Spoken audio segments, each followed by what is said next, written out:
Hello, Broken Arrow. This is City Council Rewind. I am Aaron McCulloch, and this is Councilor Lisa Ford. Councilor, thank you for joining us. Thank you for having me. Very productive meeting on Tuesday night, May 20th. Yes. Let's kick it off real quick with a contract that the council agreed to for Tucson Street.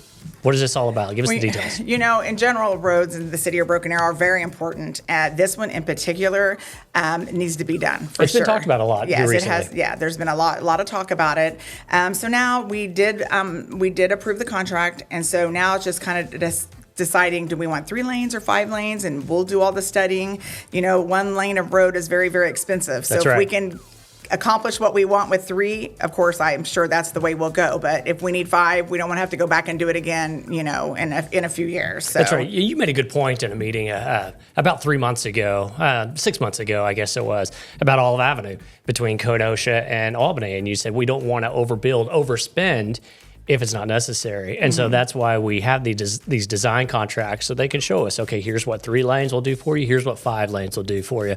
I thought that was a really good point that you brought up. Thank you. And I really like that I feel like, you know, I think before it was like, oh, you got to do 5 lanes because that's the only way this is going to work, or it's going to fix our traffic flow problem. But then what they're finding out is just adding some turn lanes, At you the know, in the intersections is a lot more beneficial too, That's right. or just as beneficial, but definitely less expensive. So, Absolutely. yeah. Well, in this contract, it's a design contract. So that engineering consulting firm will get out there. They'll start doing everything they need to do right away, looking at drainage and that sort of thing. And they're also going to include the intersection there at Olive in Tucson. Yes. What I thought was interesting is that just the design contract alone was nearly $550,000.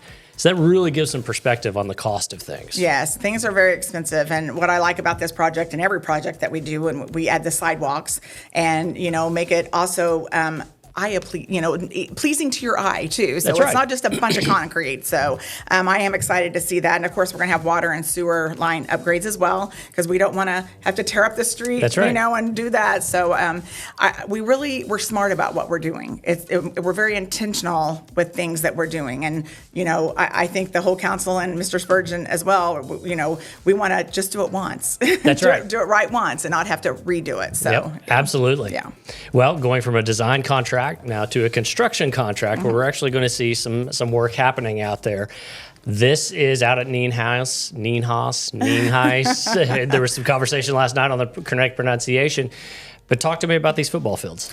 So synthetic, we're going to turf it, and Okay. so there is some turf now on some of the football fields think out there. 2 of them, Yeah, yes. on 2 of them. So this will be The other 2. It'll be 1 and 4. That's Will be right. the actual fields that we're doing.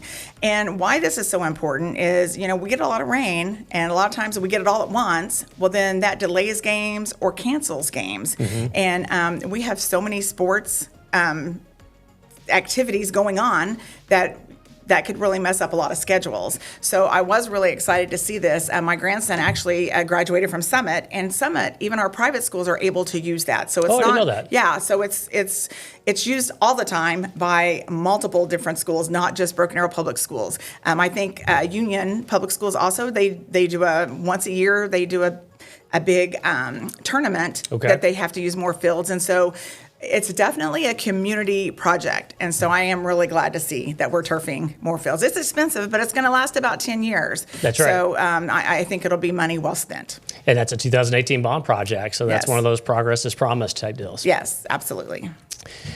And then the new zoning ordinance. Council adopted last night. This has been, you mentioned last night, it's been years in the making. There's been some different organizations that have been involved. Just talk about that process and why it takes so long to be able to update a zoning ordinance. So I did not realize that it had been going on since 2020. When I got on the council, which I've been on now for a little over 4 years, we've been working on it, you know, the whole time.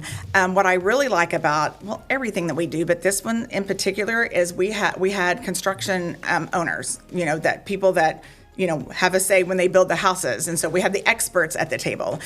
We also had just regular citizens. We had Broken Arrow schools. We had Union schools. City council was involved. And then, of course, our staff was involved. So it was a very detailed, organized, a very 500, I think it was over 500 pages is Wow. what Amanda said last night, document. Now, it's not, I mean, we can still change it, but for the most part, I think we're going to be pretty good for a while. But it was definitely a work a long time coming, and I'm sure everyone's glad that we finally have a product. I know Vice Mayor Parks said finally he was so excited that it was done. So yeah. And it's really important to bring all those parties to the table so everybody has a voice. Absolutely. So everybody can say, the schools, the city, the developers, these are our needs, and these are the things that we can put in here that is going to best move us forward as far as the development in Broken Arrow is concerned. And that's really important. Yes. We like the buy-in, because if everyone's at the table, then you don't get surprises later. Or we're saying, oh, why didn't we think about that? We should have had a developer at the table. Well, we do have a developer at the table, so it's really good. Yeah. And that ordinance will go into effect on July 1. Yeah. Start the first day of the new fiscal year. Yes. Good stuff. There were about 50 other items on the agendas, and for more information, you can go to the city website and click on Agendas and Minutes in the Government section. Click on the date range drop-down list and then select the governing body. Find the meeting date of your choice and select the meeting details.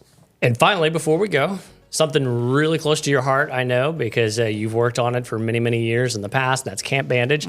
Last night, you recognized a couple of folks. Talk to us a little bit about that. So we recognized Kurt Klein, which is the director, unpaid director, totally volunteer, and then Paul Gerner, who his parents are the ones who actually started the program in 1983. Oh, wow. So they had done it for several years. And actually, when I worked at a nonprofit in Tulsa, it's called the Crime Commission, I actually had a booth when it was out at their farm. So, I mean, I thought it was the end of the world, because it's grown that much. Yes. I mean, coming from Tulsa to going as far, south as they are, it was quite a distance.